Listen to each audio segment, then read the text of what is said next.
ये कहानी है एक बाप बेटे की जो स्कूटर पर कहीं पर जा रहे होते हैं। तभी जो बाप होता है उसकी नजर पड़ती है रोड के साइड में कुछ लड़कों के ऊपर जो कि कीचड़ में कुछ ढूंढ रहे होते हैं। तो अपना स्कूटर वहां पर रोकते हैं और जाकर के उनसे पूछते हैं कि बेटे क्या ढूंढ रहे हो यहाँ पर। तो उनमें से एक बोलता है कि आपको दिख नहीं रहा है कि ये सामने सोने का फल है, हम उसको पाने की कोशिश कर रहे हैं। उसकी ये बात सुनते ही पिता का ध्यान जाता है उस सोने की फल की तरफ जो चमक रहा होता है।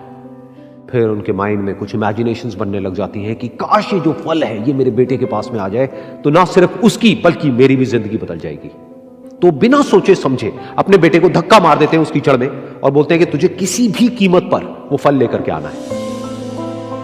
लेकिन बेटे को वो फल नहीं चाहिए होता है, उसके अपने कुछ और ही सपने होते हैं।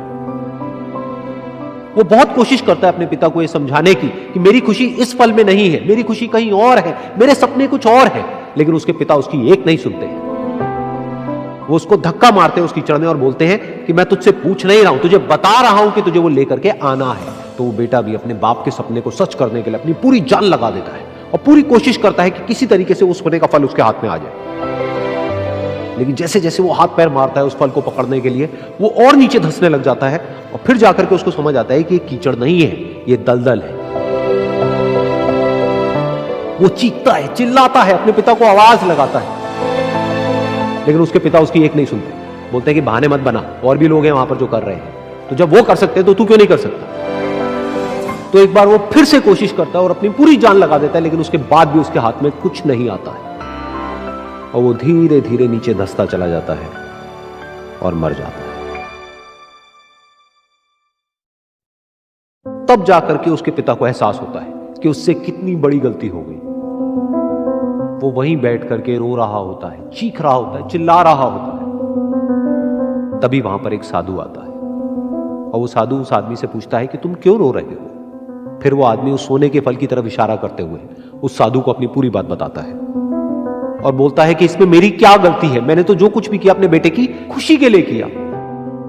तो वो साधु उस फल को ध्यान से देखता है और उस आदमी को कहता है, जिस सोने के फल की वजह से तुमने अपने बेटे को गवा दिया, कम से कम एक बार ध्यान से उसकी तरफ देखा तो होता कि वहां पर कोई फल है भी या नहीं। ये सुन करके उस आदमी को गुस्सा आया और उसने कहा कि सामने तो दिख रहा है फल, आपको नहीं दिख रहा क्या। तब वो साधु उस कीचड़ के ऊपर एक पेड़ होता है जिसकी तरफ इशारा करते हैं और बोलते हैं कि वो जिसे तुम देख रहे हो वो उस फल की परछाई है, असली फल वहां पर उस पेड़ के ऊपर है।